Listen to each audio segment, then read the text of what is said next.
some reason, this last two sessions, my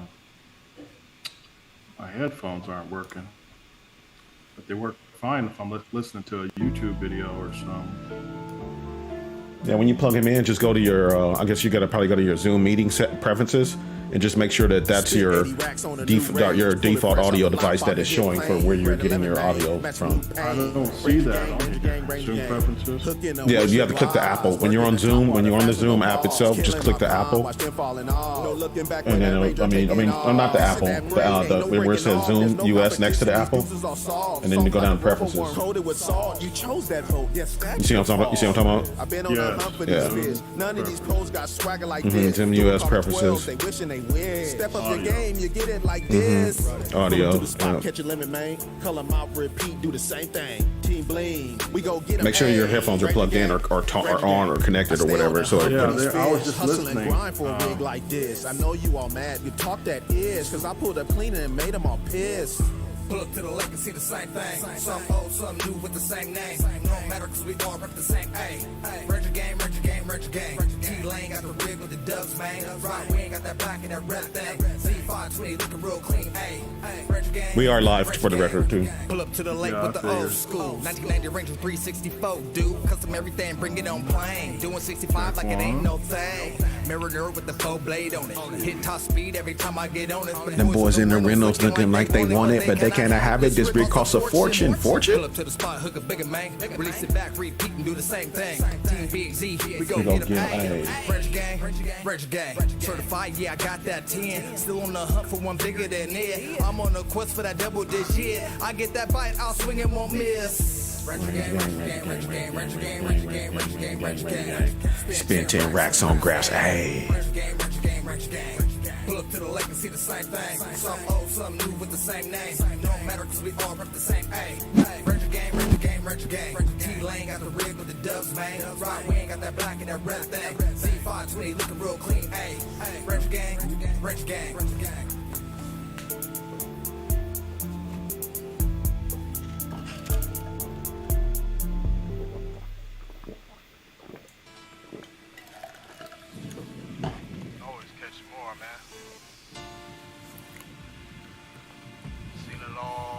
Check one. Say something. Check one, check two, check two. Nope. Damn it. There's no limit to these big bass dreams. You know the name. Fishing is my claim to fame. Catching everything and every fish will free, man. On swim baits and jigs, drop shot rig. When I get off the water, can't wait to hit him again. My last post, I irked him, put a hurt in them. Big bass dreams, go out working them. Set up shop on a hump and let the bait drop. Hide your wave action, watch me bring him to the top. I'm not tripping on what he got. I got spots, live wheel full. Homie, see you at the dock, it's the real. You don't know how these big ones feel. Spent years putting in work, develop the skills. A couple of years on my hustle, man. There we go. I just can't get my audio on. MDJ's in the house. Yo, can y'all hear me? Yes, sir.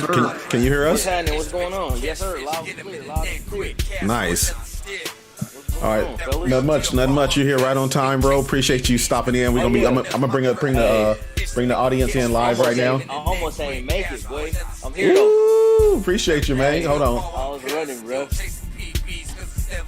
Medium light, graphite for the sun of the spikes. Some bright blue skies, not a cloud in sight. It's dynamite when I drop, and the school ignites, pinning them down on the hop, cause he's taking off flight. I'm using all of my might, securely taming the fight. No fright, despite my Palomar. All right, man. Well, without any further ado, you guys just heard the tunes right now. We was just bumping some Ranger Gang. You know what the Ranger Gang life is like. Little intro music we got for the podcast, man. You know, just something. I had a blast making that song, but it's not about me today. It's about who we got today on the show. The One Rod Todd episode, man. This is a big one for us, Todd, and this man needs no introduction. You know, he is a big figure in the fishing industry. He has done it on every single level, and we're here to talk today to Mr. Mark Daniels Jr. Man, thank you for being on the show, Mark. We appreciate you joining in. Love, man. Love. We want to make sure we utilize your time wisely, so we'll get right into it. Yeah. I'll let my man Todd say some things, and then we'll get to rolling. Hey, man, I just want to mention some stats real quick because I always do my homework, whether I think I know you or I don't know you, and I just know what you do. And I was completely blown away. And I know I'm probably missing about 200,000, but I'm gonna start with $316,000 in Bassmasters. Yeah. Okay, 2013, you won the Bass Federation Nation. You got a blue trophy with the Bassmasters in 2018. You've won over $1 million in MLF. Hey, Woods, can I just stop you just for a second? Just for a second. About that blue trophy, I'm gonna have to admit something as a grown man. I shed a tear when Mark won that tournament. Oh, that's love, bro. I just have to admit that man. as a grown man, I shed a tear, bro. Like no doubt, like no cap. I really did, bro. And I text you right after, but I really did. But go ahead, Wood. Sorry for cutting you off. I think that was kind of important. To shed a tear. I'm trying not to cry just having you in my presence. So I'm gonna stop at $1 million MLF. And the last thing that I'm gonna brag about myself, I got to fish with you once. So hey, we did it a few times. Todd, if I'm mistaken, bro. I'm blessed. I fished against you a few times. Of course, you kicked my butt, yeah. but hey, we're good. I get lucky, bro. Every dog has his day, man. But just some quick clarification on those stats, Todd. I appreciate you doing that research, bro. So what Major League Fishing did was they compiled all of our winnings from all the tours we've ever. Okay. Well, I say all the tours. There's only been 3, right? Yep. Including Major League Fishing now currently. So when you combine all of the winnings, it's I forget exactly the number, but it's just a little bit over $1 million. When I made the cut at Watts Bar this year, it was a kind of a milestone for me. I didn't do too much, as I never do, but I crossed the $1 million mark, which was that was one of my goals, man. You know what I mean? Nice. Yeah. So it's been a blessing, bro. It's been a great charge of a career, man. Coming from where I come from, bro, you just don't see bass anglers really at all. And to make it from the bottom of the map, man, the hardest way an angler can become a professional angler is through the TBF and or the Bass Federation Nation, which we saw also. Our boy Matty Wong, shout out him. He's doing it right now. Sure. That's the hardest way a guy can become a professional angler. And to do it and be like one of 30 or 50,000 anglers that year to do that, it's a huge feat, man. And I think a lot of people kind of overlook that, man. But it's nothing to, just wink your eye at, man. It's a huge accomplishment, bro. So shout out to all the grassroots anglers out there, man. Yes, sir. Seeing Matty Wong out there doing thing, he's kind of my dude too. Yeah. I was able to fish with him one day too. So I tell every guest that we've had on the show is I feel like I'm just hanging with the people that I want to hang with every single Monday. Yep, exactly. Ain't no doubt, bro. We are your people, bro. It's crazy. And you got 2 boys, right? Morgan and Mark. Daughter. Boy and girl. Morgan, daughter. Yep. Okay, my bad. Yep. And wife Tanisha. Am I saying it right? Yep. You got it right. Yep. And you fished with Pops back in the day, senior. Hey, check this out. This funny story before we get too sidetracked. Yeah. So I've been fishing. My Pops got me into fishing, man. I've been fishing with my dad my whole life, man. Shout out Pops. But Pops just moved to Alabama. Earlier this week. What? From the Bay? He retired. He from Sacramento. He was living in Sac. Yeah. Yep. So he moved from Sacramento, man, and he moved down here to Alabama, man, just to be closer to his grandchildren, man, and me, and just lived a retired life, saved some coin, of course, and just live a slow paced life for a little bit, man. Wow. I know you enjoy that, and I know everybody enjoys and appreciates that, man. And shoot, I know he's looking forward to doing some of that fishing down there too. Some of that fishing and that hunting. He owned me right now. Hey man, when we going fishing? And I've been ripping and running, doing all kind of stuff. But he's like, look, I've been here a week. I ain't with a hook. We gotta fix it, man. Right. The last time I chatted with you, man, you were out there doing what Rod and I just got back from doing, and that was some salty dogging. Is that right? Yeah, man. Hey, y'all are. See, we so spoiled out in Cali, bro. Yeah. And I tell these cats all over the country, man. Like, it ain't many places where you can go catch a 5-pounder, 6, 7, or 10, whatever, then turn right around, drive an hour or less, and be out there dropping for Lord knows what at the bottom of the ocean, man. You can't do that everywhere. Can't do that everywhere. Nah, man, we spoiled, bro, and that's why y'all be posting pictures and showing pictures, man. I'm be jealous at home, bro. I ain't gonna lie, man. I'm just like, dang. And obviously that feeling goes both ways because we see the lakes you get to fish and all the experiences you get to have from the fishing. I mean, the tournament perspective, of course, but just like your leisure fishing. Like, man, I swear when you post those YouTube videos about fishing and that when y'all be wading in the water and stuff, I'll be seeing like the OG homies and the OG homies out there in their jeans and stuff. Man, I'm like, these dudes, like that's like the fun life. Like, man, we just out here getting it. Like, we out here with nature. Y'all catching some good fish and look like y'all having fun, man. Man, it's, the creek, bro, like you said, man, I didn't travel this whole country now, and I done seen a lot of great places, a lot of beautiful places, a lot of awesome fisheries, a lot of everything. But it's something about getting out in the creek and like wading and being like that close to them and catching them, 2.5 up to 3 pounds. It's just a special deal, man. That's literally one of my favorite things to do, man. That's dope. Straight up. Hey, so I just want to talk about it real quick. The last tournament you guys just had, you guys were basically looks like a bunch of offshore fishing with spinning rods and such. Yeah. The way I really like to catch fish, and look at the look on Todd's face. He's like, here he goes with this shit. Like with the spinning rod. Yeah, with the spinning rod. Like, and it's funny because we have an interesting dynamic. I'm a spinning rod guy. I don't mind it. I don't. And how was that fishery, man? I saw that you went back the next day. So when I told Todd, I said, dude, I got to go to that place. Mark went back the next day after fishing a derb. That means that place is special. So actually, that was a different lake, though. So when you get in that region of the country, they call it the Finger Lakes. And there's several lakes in close proximity to one another. So we actually stayed on a lake called Oswego is where we stayed. We rented an Airbnb there. And then the lake, obviously the tournament was on Cayuga, which was a 15-minute drive each day. But on an off day, man, we kicking it on Oswego. Unbelievable fishery it is. I mean, it's unbelievable. We stand right here, and then you go over to Cayuga, and I'm gonna go ahead and say this. Somebody might yell at me for this. Cayuga is probably the best northern largemouth fishery in this country, hands down. Listen to me, hands down. Cayuga, and it was one on smallmouth. So the smallmouth's phenomenal as well, but the largemouth, bro, the amount of fish per like square acre and just the sheer quality. If you got a bite, he 2.5. You can count, he 2.5 pounds. Period. Up to 6, 7 pounds. I mean, that place is phenomenal, man.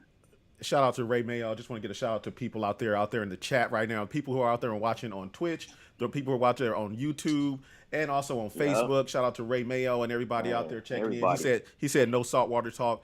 he feels like he's losing all the bass guys to the salt. And it's like, man, out here in California in the summertime, the saltwater is where it's at. Because it's so hot at these lakes. You go to Lake Paris, Diamond Valley, Lake anywhere, it's 100 something degrees. Man, you go to that ocean, it's nice, and they're biting. Exactly, and they are biting. Yeah, they are biting. So that is it, bro. That's where it's at, man. So shout out to everybody who out there in the stream. As you guys see, we have none other than Mark Daniels Jr. today on the One Rod Todd Show. And man, we just chopping it up with Mark, man. We appreciate him coming on with us today. Just want to take some time to give everybody some love who was tuning in, checking us out right now. We got a good amount of viewers out there right now. So I appreciate everybody. Perfect, man. Yeah. Thanks for everybody tuning in, man.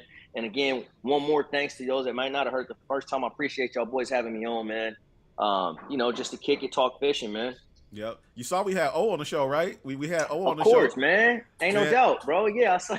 Man, it's so funny. My guy right there, man. That dude, like, literally, he is the perfect, guest on the show. Because, like, me and Todd just had to just sit back and just sit back. And that dude just carried the show. It's crazy. What's crazy with O, right? That's my brother, man. I love O, man, to the moon and back, bro. That dude is like that 24/7. I believe it. He never. It's not a show. It's not an act. It's not a gimmick. Right. It's 100% genuine. That dude is like that every single day, every day. And he's like that I've when never he seen comes in. mad. When he comes in with 9 pounds, he's like that too. Exactly. That's how you know it's real. Yes. That's how you know it's real, man. He ain't playing. He just one of those happy-go-lucky individuals, man. That's loving life, doing what he loved to do, man. Which is, this fishing game and spreading all that positive energy out, man. That is, I feel like that's O's calling, man.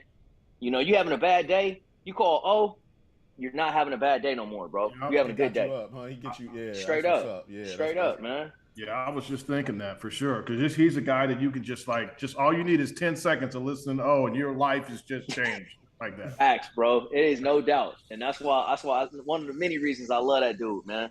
Yeah, yeah. So you are, what number are you of the Amigo? Are you number 1, number 2, or number 3 of the What's 3 that? Amigos? Of the Ding Squad? Yes.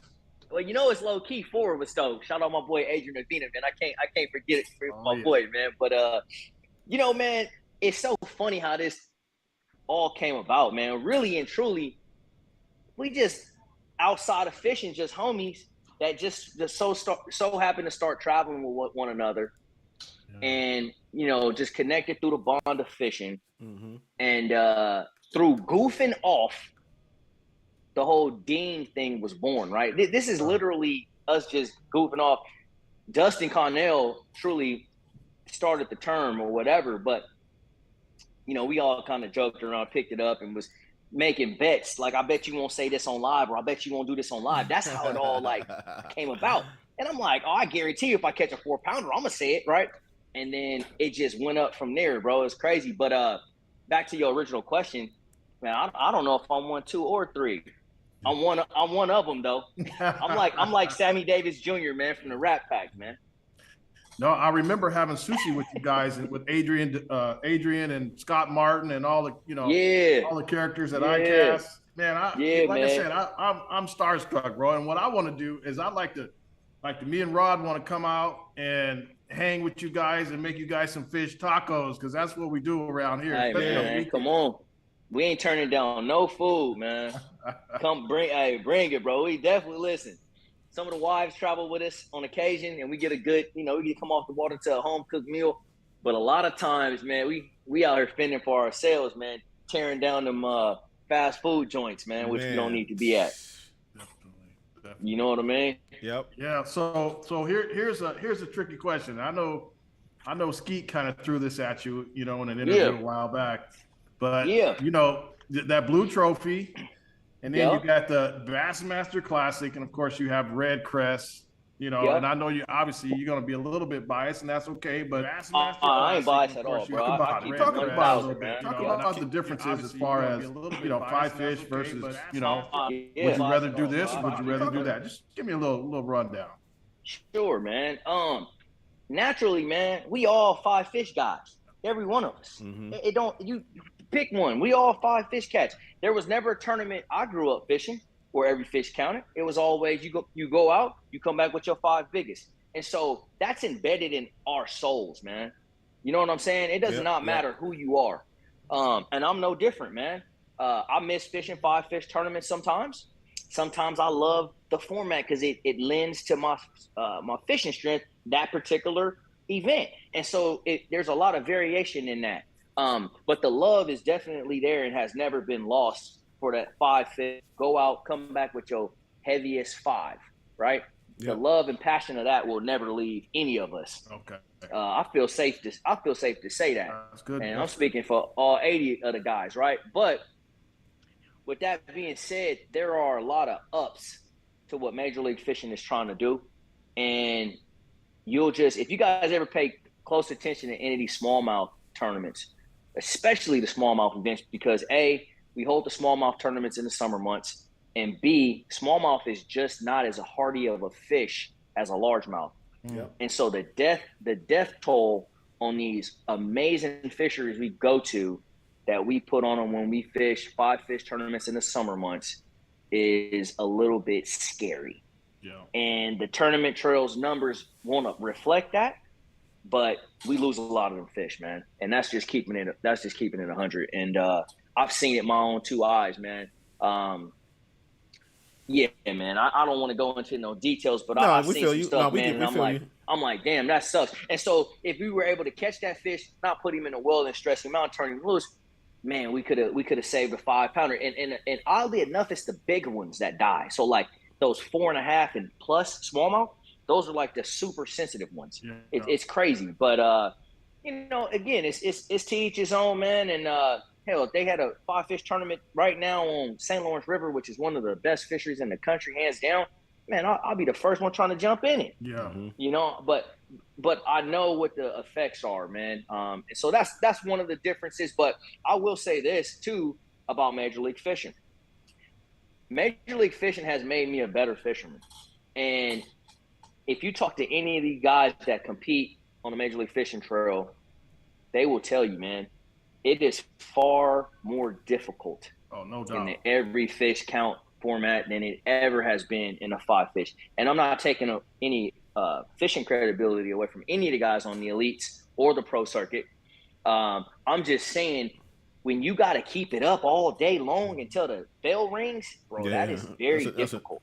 Difficult. You slide out. I slid out on a school of fish at Cayuga. I caught 75 pounds off this one school. I had like 22 pounds from my best 5.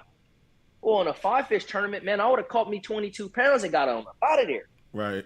And left them and come back the next day so I can try to continue that on, right? In Major League Fishing, you cannot do that because these boys are shoving these 3 and 4 pounders down your throat all day long, fast as they can catch one. Right. And so what are you to do? You forced to burn up holes. So you go to a good hole that had a 50 bass on it, and you ain't gonna catch all of them, but you caught 36 of them, let's just say. Well, now that school is burnt up, and now you got to find another group of fish. Yeah, and you know what's crazy as a fisherman / spectator is there is no circuit that I've ever witnessed watching Major League Fishing where my heart is pumping as I'm watching in the last 3 minutes, whether it's that person trying to get in the knockout round. Yeah, somebody right there. That, I mean, it's crazy watching the whole deal. So I can't even imagine what you're going through on the other end. Stress level, bro. That's the now here's the downside, right? The stress level. You never ever can stop stressing out. Yeah. Okay, you just caught 60 pounds. Heck yeah. Period 2's over. I got 60 pounds. I'm in first place. Yeah, I'm doing my thing, right? But second got 58.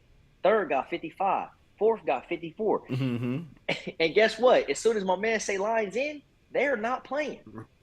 And so the stress never leaves you, man. And that's one of the things that I dislike about it. But that's entertaining for the viewer, And so I get that side of it too, man. But, I do in fact miss the days of 5-fish, especially in those tournaments where I may not have caught a lot of fish, but my quality was there. And I'm like, dang, your mind, you can't help it. You instantly go, man, in a 5-fish tournament, I want to whoop these. I'll be leading this thing. But you ain't in a 5-fish tournament, so you ain't last. So you got to deal with that too. Right. Yeah. Hey, so Mark, I have a question. And I hear this. This is a question I have, but I know it's a lot of people around me ask this. And this is about the heavy hitters. And there's like a lot. I guess a lot of people just don't research it. Like, what it's about. Like, honestly, how do you qualify for it? I hear when you guys catch a fish, oh yeah, this is gonna count good towards heavy hitters. Yeah, man. Like what like, and can you just break it down, like as far as like what is heavy hitters, and when is that happening and all that and that such? Absolutely, and that's a great question because a lot of people don't do, and I'm guilty of this myself, man. People don't want to do that extra step research. Like, just go find out. It's out there. The answer is there. Yeah, it's out. Absolutely, but this is how it works. Heavy hitters is a extra tournament. It's a bonus event with no entry fee attached to it, so we don't have to pay for it. Big money in that tournament. Okay. And so everybody wants to qualify. There's only 30 spots. So of the 80, only 30 will make heavy hitters that following season. So the way it works, so for example, here we are, the 2022 season. Your biggest individual bass you catch from each tournament gets added cumulative to one total. One total and weight. then the weights are one total weight. So for example, you caught a 5-pounder at stage 1. You caught a 3-pounder at stage 2. These are your biggest fish. One You fish. caught a whatever at stage 4. One fish of the day. And so all that weight adds up. And so when you go online and you pull up the heavy hitters, the roster to see who's in the cut, out the cut, etc., you basically take their total number and divide it by 6 in this case, because we just completed stage 6. And then, well, you won't know what each individual fish was, but that's what the average weight was per tournament. Yeah. Right. So, you know, it varies. I caught me a 5-pound, 6-ounce at Cayuga that I was super pumped about. That got me, that kept me just inside. I'm like pretty close to the bubble right now. So of I the need 30, to stay in that of thing. the 30. Yep. I'm in 24. Yeah, of the 30. Okay. So. Yeah. And you guys have how many like more derbs? Ounces in. You guys have We 2 just more got derbs one. left? One more derb left. Just one. Yep. One more. Yep. And where's that? Number 7. Stage 7 is at Mille Lacs. Mille Lacs. Yep. That should be another spinning rod deal, right? Oh, that's gonna be a for sure spinning rod deal. Yeah. That's another premier smallmouth fishery. Yeah, man. Hey, you fit right in out here on tour, man.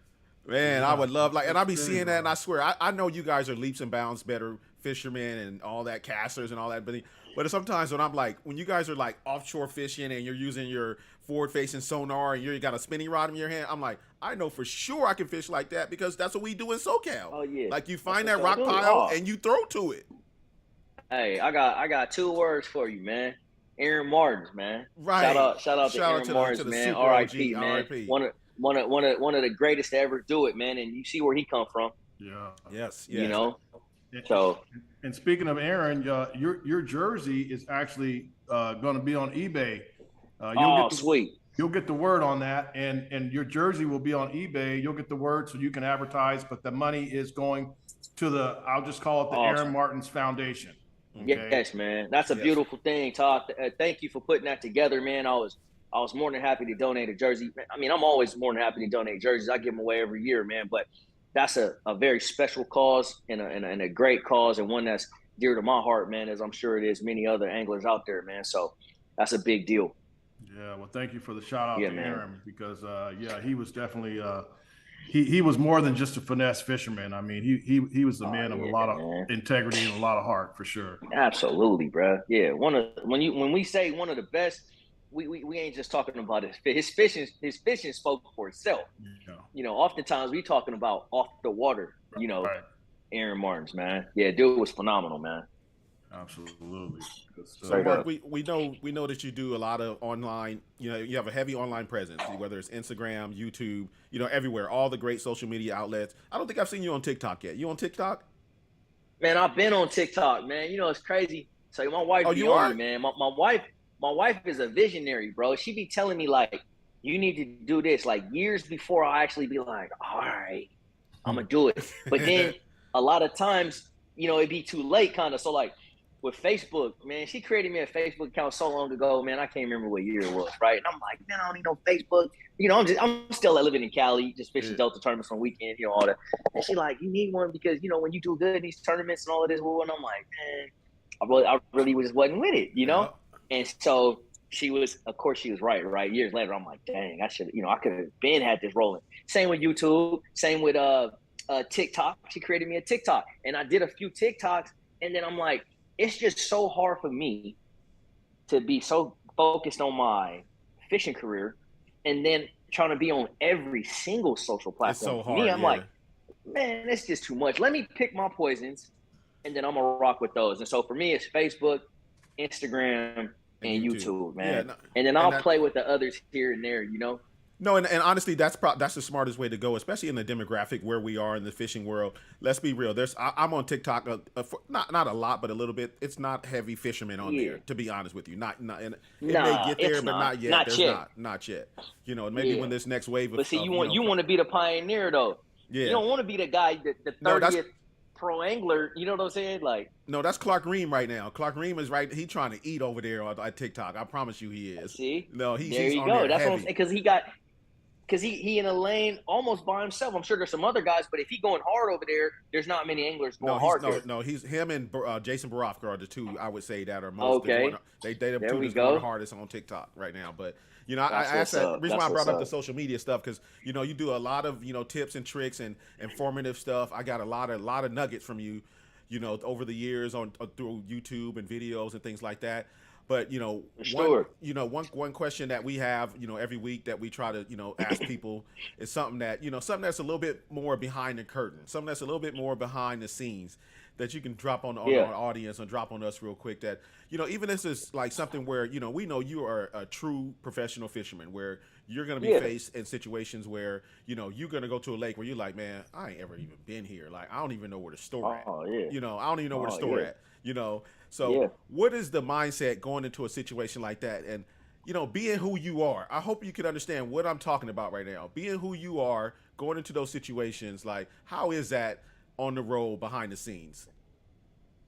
Now you talking about like preparing for an event, or you talking about just behind the scenes, like what goes on, what we do, things What like y'all that? what y'all do and how the people interact with you, how to interact with Yeah. you guys. Is it always welcoming? I want to know that. Yeah. Like a lot of Yeah. people don't know. Y'all pull Man. into town. A lot of people are like they Yeah. like get these boys out of here. Yeah. Yeah. Man, it varies, but hey, and O taught me this, man. Uh, the love always outweigh the hate, man. It do. It really does, man. And so yeah, we'll roll into town and there's always a couple jackasses. That's just life. You know what I Yeah, mean?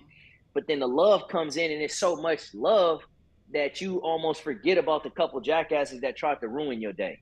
You know what I absolutely. mean? Yeah, And so as a general rule of thumb, man, for me, when I roll into town, it's always love, man. But I treat people like I want to be treated. I'm not coming in there arrogant. I'm not coming through, these like you foreign own the towns town. Yeah, thinking yeah, man, or thinking I'm this or I'm that. I'm not that guy, man. And I was never, that's not who I am, right? So I'll roll in, I'm smiling, I'm speaking to everybody, I'm kicking, fishing with them, I'm whatever y'all want to talk about, whatever. And that's reciprocated because that's the energy I'm putting out. You know what I'm saying? You come into town and, you thinking you this or that, you think you hot shot, you Billy Badass or whatever it is. That's the type of energy you're going to attract, man. So, yeah. I don't have any problems when I'm traveling, man. I've had a few encounters, but they just be small obstacles in life, man. I just jump right over those and keep rolling, man. You know what I mean? Yeah, It's no absolutely. big deal. Yeah. All good, all good. Yep. Yep. So when you guys you get ready to go to the last and final derb of the season, do you usually roll out like how many days do you give yourself to settle? Do you give yourself time to Yeah. settle in town before Yeah. the official practice starts, or how does that all work out? Yeah, I'm big on that, man. And so me and my three roommates, so me, Jacob Wheeler, Dustin Connell, and Adrian Navina, we always get into town one day. We get our wives set up all our Airbnbs for us, and we get into town always one day prior to practice starting. So that allows us to get settled in the house, make groceries, any last minute tackle rigging you want to do. You may want to ride around a lake and just look at water clarity, things like that. You got a whole day to kind of set yourself up. Oh, so you You know what guys I mean? are So allowed you're to not just ride rushing. around? Oh, absolutely. You can physically ride around the lake. You just cannot be on the water. So, like, you want to ride to the north end and see what that water look like? Have at it. Ride to the north end of the lake, take a peek, drive to the west side, the south side, however you want to do it. And then, you got to, obviously, you can never be on the water, Right. Oh, you could like just you're out saying in a just boat. go drive in the car. You want to you Oh, got yeah, the this is just by car, Oh, okay, okay, by you know. car, by Yeah, vehicle. Yeah, by you're going to vehicle. like a Can you certain Yeah. stand on the dock or no? You know, I would say now you pushing it. You know what I'm saying? I wouldn't do that. Hey. I would just walk the banks. Yeah. Or drive. What we mostly do is drive over bridges. I do it. I get in town a little early. I want to see what that north end water clarity is like. That's important for me. Yeah. Things like that because that's going to determine where I'm gonna launch the next day.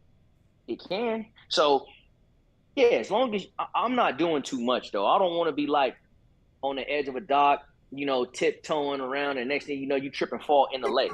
But now you own the water. You know what I'm saying? right, Like yeah. how you go explain that away? Like Yeah, no. so I ain't gonna do too much. But that being said, when you say, and this is important for the viewers, I know my thought process is probably similar, but you said whether the water may be clear or dirty. Right. Why? Tell us why that's important. And that's hugely important. Especially it's important in general, but when you start talking smallmouth, which are heavily sight feeding bass, right? Meaning they need to see their prey before they attack it. That's hugely important. And so for me, again, it's just going to dictate how I'm going to attack that lake.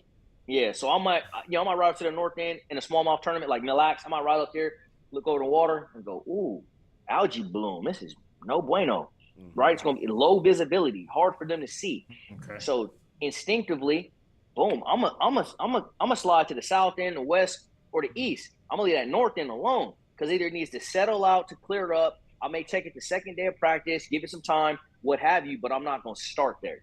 Okay. You know, something similar like that. You know what I mean?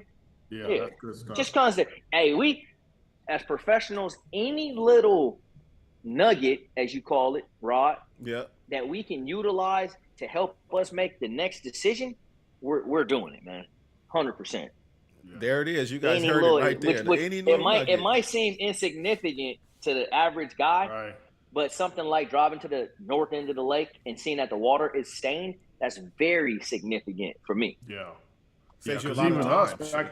Go ahead, bro. No, I'm just saying it saves you a lot of time. Oh, for sure. Yeah, because you know, big time. In a 5-fish derby or whatever, you know, we have multiple days of practice. A lot of guys will go in the water and, you know, turn over rocks and look at crawdad colors. You know what I'm saying? Absolutely, man. Yeah, I mean, it gets deep, man. On the Delta back in the day, man, we'd grab the hyacinth. You pick up a piece of hyacinth and look underneath there, and you'll see these freshwater shrimp, right, flickering around in the hyacinth. When you saw that, you knew that was going to be a good mat, because that's what the bluegill are in there eating. And so, you know, just that whole circle of life, like what you're speaking about, figuring out where the bait's at, what the bait looks like, matching the hatch, which is super old school, but still tried and true. All little important little nuggets, man, that's going to ultimately lead to that victory at the end of the week. Yeah, good stuff. You throw Seaguard too, right? What's the lightest test you ever use? Man, I don't flirt with anything under 6, me personally. Now, I talk to guys like Cody Meyer. Cody Meyer will drop down to 4 at times. Yeah. Now, and he's an ultimate finesse cat. I'm scared to flirt with anything under 6. And now with the introduction of this new line that they have called Gold Label, I won't even use, or let me not say won't. I haven't used anything under 8 because it's 12% thinner than, like, let's say Tatsu. So you talk about a super thin diameter, but it's still very strong, but I can still get the action that I need out of the 8 and the 10 and the 12, and I don't necessarily need to drop all the way down to 6. Wow. Okay. You know, but it's there. I have it on deck in case. Trust that. Okay. They want to act weird, yeah. And since we're still on smallmouth, you know, tell us about what you think this Ned rig is all about, man. Man, well, you know, a huge part of my victory up there in South Dakota that year when I won at Lake Hawaii, I'm gonna say I caught 50% of them on the Ned rig, man, and a phenomenal fish catcher, man. It blows my mind how good it is. The Ned rig is completely taking the place. Like, I don't even throw tube no more. I was big on tube. You go smallmouth fishing, you better have a tube. Yeah. Not no more. Yeah. You better have that TRD or Rattling Ned by Guggen or whoever. You better have that small little piece of plastic that looked like a turd, just like they call it. Yeah. You better be dragging him around. I promise you, man. I don't know what it is. I think it just looks very. I think the profile of it is what they keen on. So a lot of these fish in their younger years of life, before they get to be 4, 5, and 6 pounds, you know, they feed on a lot of insect larvae, Helgra mites, and all sorts of a host of different insect larvae, small baby crawfish, things like that. Man, a TRD or something of that nature, mimics that to the T. A crawfish, a goby. It mimics sculpin, all kind of stuff. Everything, man. And so, like, you just can't go wrong with it, man. And I've lately been flirting with it a lot more for largemouth, man. And it's actually a pretty good fish catcher with largemouth as well. A lot of people sleep on that. Favorite color? Green pumpkin, bro. Coast to coast, from upstate New York to California. Green pumpkin, huh? Green pumpkin. The only place that I ain't big on green pumpkin is can y'all guess what state I ain't big on green pumpkin? It's only one state. California. Nope. I would say Missouri. Nope. Alabama. Florida.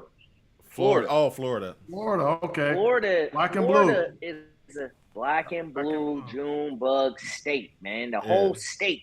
That's crazy. Now I'm Isn't not that saying crazy you can't what- catch them on green pump there. It's because of the watercolor down there. So they have what's called tannic water. Tannic, yeah. That tannic, man. If you drop green pumpkin and tannic, you damn near can't even see it. It's like it goes away. Yeah. It's a trip. It's like, where'd it go? Huh. And then you drop something black and blue in there, and Right, it lights up. Yeah, and it's like, okay, Yeah. this is it. Yeah, you probably got one past everybody else, but I heard something like a rattling Guggen or something like that. What was that all about? Oh, that rattling egg. So basically, Guggen, man, what they done, they got smart, man. They basically took a profile of the TRD, right? Mm-hmm. Yep. And then the tail of it has a rattle in it, man. Okay. And so as you dragging that thing around, hitting them Tick, rocks, tick, tick, you know tick. the old school rattles we used to use? Yes. Yeah. We stuff them in there. The little clear ones They- with the Exactly. They're pouring them with the rattle in the tail of the it's called a rattling Ned. We get custom Icas made with rattles in them these days. Yeah. Out here in the Oh, West. see, okay. Y'all doing it That's big, a little man. nugget. That's a little nugget. That's a little nugget. Hey, well, I ain't threw an Ica in years since I've been home. You I just bet an don't Ica know. would get bit out there, bro. Oh, guaranteed it would. You know what else? Like, man, it's so crazy, man. It's like when you get on tour, you just end up adapting, I guess, to what the guys on tour are doing, kind of, and you sometimes forget about some of the most prominent techniques that you use back home. So, like in NorCal, where I grew up fishing, Barry, Shasta, Orville, all these, like, bro, we used a bait. Shout out my boy Wayne Antone. Y'all might know Wayne. Oh yeah. Wayne used to make a bait, or he didn't make it. He used to use a bait he called biscuits and gravy, right? Turned the whole club onto it. And it's basically a Yamamoto spider grip, right? That's the biscuit. And then you dip the tails in chartreuse. That's the gravy, That's right? the gravy. That's the gravy, bro. And I caught thousands of bass on this bait. Thousands on the Delta, everywhere. I mean, it was the bait. And then I come out here on tour and, you fishing all these random lakes and totally forgot about it. Have not thrown a spider rig since I left California. So let me ask you this: Crazy. is that the only reason why is because it's a slow bait? Is that why, or Yes, is that's just too slow? it's just too slow. It's too slow, bro. And like I'm out here practicing and I'm trying to hit four corners of some lake in 24 hours, right? Of fishing, really more like 16, 17. I just don't got time to throw this thing out, let it go to the bottom, and then just slow drag. Because the way we would fish it, we just drag it. Yeah. You just drag it, and all of a sudden it's like, boom, and get heavy, and you got him. And it's so effective, but I just don't, man, it's time. When I'm on the water, I'm throwing, especially practice, very efficient baits. Now, when I get on game day, I roll up, and it's time to slow down and kind of milk the spot for what it's worth. I'll do all sort of, drop shots and NACO rigs, etc. Right? But in practice, a lot of moving baits. We try. I ain't got no problem dropping down and making them bite something. Yeah. And what about split shot? You ever split shot back in the day? I see.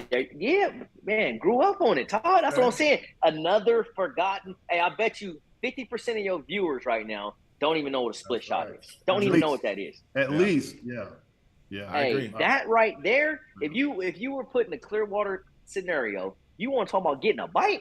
Split shot. Put a split shot on. Hey, and I heard people forgot about it. You brought up an old school cat, that just recently passed away, and I had somebody in my boat about a couple of years. It's been about 2 years. I had a guy in my boat. We started talking fishing, blah blah. And I said, "Yeah, you happen to know a guy by the name of D. Thomas?" The guy didn't know who he was. Really? Yeah. Wow, man. But a lot of people, there's so many newcomers in the sport, man. A lot of people just getting into bass fishing, which is great, which is cool. But if you're a hardcore bass fisherman, you don't know who D. Thomas is. That's shame on you. Yeah. Exactly. Shame on you. Definitely. Hey, so, shame on you. So question mark, and this has been kind of like a debate in the crappie industry. the crappie tournament scene and the crappie derbs and all that. I'm sure you've been hearing about all the debate about them one circuit or whatever banning forward facing sonars.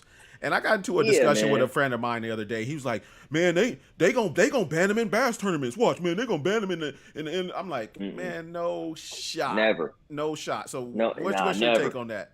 No, never, man. I'm actually about to do a YouTube video on this too. It's so funny you brought that up. I don't think they'll ever ban forward-facing sonar, just because electronics have become kind of the lifeblood of tournament bass fishing. So how can you take away that? If anything, it's going to get better and better, and it's going to continue to progress. You can see guys with 6 and 7 graphs on their boat here probably in the next 5 years. I mean, sky. You rolling 3 up front? Are you rolling 3 up front? I roll 2, man. I don't roll 3. The guys that are rolling 3, most of them are opting to use the Humminbird 360. Yeah, okay. And for me, I got Garmin Live Scope, man, and this new one, this Live Scope Plus, is unbelievable, man. It is just unbelievable. I know you guys are active target guys. I've also fished with that. Yeah. Excellent product. Jacob and Dustin both, and Adrian, they all use active target. All of the forward-facing sonars are getting to be just, they're all great, right? Well. Oh, good. No, go ahead. No, I'm saying Garmin. No, I was going. Garmin and Lowrance is popping. I mean, I'm not trying to crap on nobody or whatever, but I keep it real around here. I'm I'm on the Lowrance Pro staff. I'm a flying on the wall in a lot of Humminbird groups, and those guys are not happy with their product. I'm just going to put it like that. Yeah. And this is coming from their consumers, not me. This is their consumers. Yeah. No, I haven't seen the Humminbird stuff. I've only seen Garmin's and Lowrance. That's why I didn't want to speak on it, but I've heard some chatter about that as well, it not being as good, but I hadn't used it. So, for me to make an opinion on something like that, I actually got to have a product in my hand, man, and play with it a little bit before I could say. But the Lowrance and the Garmin both, obviously I've fished, the Garmin for years now. And then just last year really started fishing with the boys, doing some content and looking at active target. And they're both great products, man. You know what I mean? But what I was going to get into, man, and I'm going to get into this in depth and when I do this video, but, it's like people want forward-facing sonar to be banned. You hear a lot of people, like, crying about it online and just, this and all. You can only catch them because you had this and you had that. And in my mind and in my opinion, it's no different than the Alabama rig when it first came out. Perfect. But what's crazy about it, right? The same guys that were winning before the Alabama rig were still winning when the Alabama rig came out. The same guys that was kicking everybody in the butt before forward-facing sonar came out, they are still doing that. So it's not like some miracle drug like, oh, you go buy a live scope or you go buy an active target, all of a sudden you the baddest angler out there. That is the greatest misconception. Right. So that's what I want to push to people, man. It's like, this is no miracle fix. This is just another tool that we can use to make better casts, really, is all it is. Yes. Man, I've heard, it's so funny, and I'm sorry for cutting you off, but that is such a great way to put that. I was done. It is a tool to make you make better casts. And honestly, I talked to Joe Uribe Jr. about this because he was talking about that at Havasu, targeting a habitat and things like that, and just being able to say, I know exactly where this target at. This exactly that. For those of people out there who are listening, you heard it from Mark Daniels Jr. himself. It's not a miracle maker. It is not. Nah. None of them are. People think it, man. But it's so crazy. My inbox is loaded with cats that have went out and spent the money, which is very expensive too, man. And so I understand there's some pushback just due to price point. So a lot of the guys that are complaining just don't want to fork out the money to get it. And I understand that too. But man, so many people run out and get it, right? And it's like, okay, I spent $2,500. I got live scope and I'm out here on the lake now and I've been panning around all day and I ain't caught nothing. Right. Like, what am I doing wrong? And they hit me up. What am I doing wrong? Right. You ain't doing nothing wrong. Keep fishing, you the same angler you was before you put live scope on.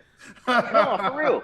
And you have to put the time in on the water to get better and become more skillful. And then you couple that with the electronics. Yes. And then all of a sudden it's, things are working now. It's not go get a live scope and I'm KBD tomorrow. That's not happening. Right. My best example for me is I used to have season tickets to the Clipper games because they were inexpensive. And my son and I, we'd go out there. We get there early. And I remember watching Karl Malone get ready, a warm up. He would take the same shot over and over and over again for like 50 times. Yep. Okay. My point is, we turn on the TV to watch a game. We don't get to see what the practice is happening. Exactly. And you have to perfect your craft. I don't care what sport it is. You have to perfect your craft. You just like you said, you're just not gonna. If I put on a pair of Jordans, I'm not all of a sudden gonna be starting slam dunking. You know what I'm saying? Factual, bro. It cannot be explained any better than that, bro. Literally, man. That is that is it, man. So. People see like my roommate, man, J-Dub, man, he's an extraordinary human being when it comes to bass fishing. Yeah. But people think it's due to the fact that he got 5 graphs on his boat. Right. And it's laughable because that ain't it. The people don't see the time off the water this cat putting in, man, perfecting this craft to where when it's game time, he's ready to roll. Right. And that's what a lot of these guys that you see come along that are great, you didn't see him in the gym. You just saw them on game day. You wasn't with me when I was shooting in the gym. Hey, they wasn't there, bro. So Yeah. they don't. That's where the hate come from because they wasn't there. They didn't see the 50 shots. They just seen him during every time Malone posted up in that same spot in the game. He made that shot. How can he do that? Exactly. Yeah. Man, that's bro. It's so funny you say that. People don't realize that man puts in that kind of work, man. Because I see the unwarranted hate out there I'm put on him, and it's it's ridiculous. But that's just when you're great. You know what I'm saying? I'm sure he realizes that too, though. So Oh yeah, J-Dub know what time it is, man. My boy is he's very smart, man. I'm gonna just say that. That's what's up. Mm-hmm. And that's what I was telling my boy too about the forward phase because he was like they're gonna get rid of. I'm like, you don't understand how much money electronics keeps in the industry. Like, man, there's no way. Big let's time. get rid of that. No, what do you mean? That's majority of the money how we much spend money on the boats. Garmin's made? I forget what those stats had came out a couple years ago. Did you see those, Todd, by chance? I did, man. It's unbelievable. Staggering the amount of money they've made on. We're not talking about the other graphs and the transducers and the wires and all that radars and all that stuff. Yeah. And radar and all. No, we just talking about live scopes alone. Yeah. Oh, it was staggering, the number. I was like, dang. Yeah. But it's when you got a great product, people gonna buy it. Yeah, just like polarized sunglasses. You can't live without polarized sunglasses if you sight fish, right? And you gotta have them, bro. You gotta have them. So my last statement on the forward facing the people out there watching, man, is get you one first of all, and then put the time in with the unit. Put the time in with all these different baits and techniques, etc. Become efficient and proficient with it, and you'll have much better results. And I think you have a different outlook as well. Once you start using it, you won't be so quick to be like, that's the only reason these cats catch them. Because y'all all got it. Rod, you got it. Todd, you got it. Y'all see, I mean, do y'all feel like when you hit the water that, I'm about to just catch them all now? It don't work like that. No, not at all. Hey, so just so we know, I'm just looking in the chat right now. Rodney Green said, MDJ, shh, hey, you doing too much giving up the biscuits and gravy. That's what's up. Hey, what Green shout out to Rodney Green, man. Shout out to everybody on chat. He up there in NorCal, man, holding it down. I see him and his son, man. They be doing big work on the Delta, man. I love seeing that, man. Yeah, that's what's up, I can't be there to join folks, but they holding it down. Hey, that's what I'm saying, bro. They know, man. That was a crazy bait, but I can't tell y'all the color though. Wayne would kill me. all good. But shout out to Rodney and everybody else in the chat right now. We got Donovan Francis checking in from Louisiana, Winston Hubbard, Brian Hogan out there checking us out, man. Everybody who's in the chat and everybody who stopped by tonight, man. We appreciate your time. Mark, man. Thank you, man. Thank you. You could have been a million different places tonight. I'm sure you could have been probably getting a check for doing something like this, man.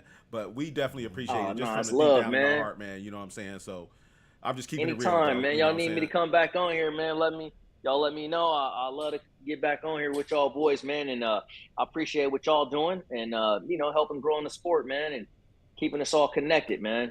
via podcast. We can do these anywhere, man. Appreciate you. And like Absolutely. I said, we Yes, coming sir. out. We gonna cook for you one day. I mean that. Hey, listen, we got open arms for that. Trust me. Right on. And then also we want to, and when you talk about coming back, man, let's try to do like a little end of the year comeback or something after you finish your last derb and get back home and settled and sitting down for a minute. Let's do it. Let's get like a little end of season recap.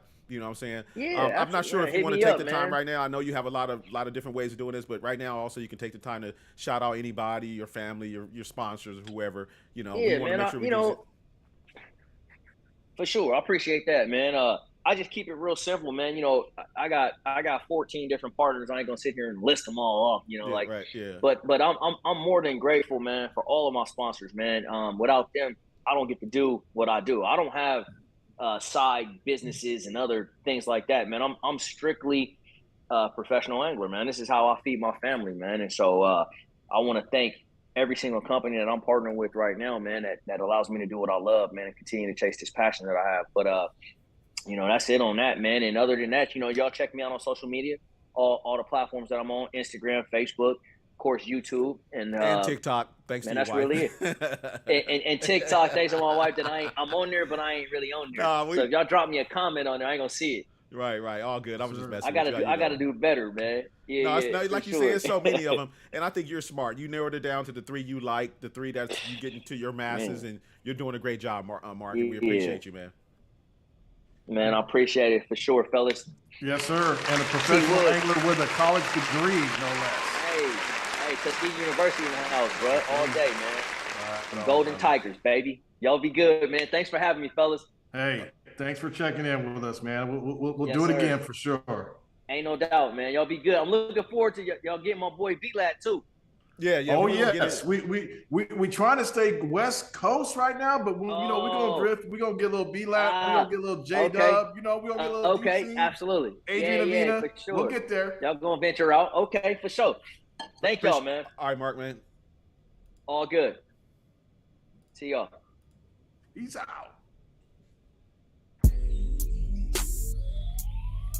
Good stuff, brother. I guess I'm gonna hang up now, huh? You want to? You don't have to. But You don't have to, but Are we still online? yeah. Hold on, I'm about to end it right now. Yeah, I might start cussing, bro. He always warns me when I come on. Hey, yo, we on live. All right, man. We live, yeah. Hey, you gotta still make live for a yourself second. together, man. I just need to run the outro screen and This is a little extra tidbits that we want to hear anyway. yeah. Exactly. I'll take it out right now. Appreciate you guys checking in with you guys for the One Rod Todd show. Once again, we appreciate you. Everybody who checked us out on Facebook, on YouTube, and on Twitch. Check us out next week. We'll have another guest for you, but we appreciate our guest this week. None other than Mr. Mark Daniels Jr. DJ! Yes, This is sir. how we do it.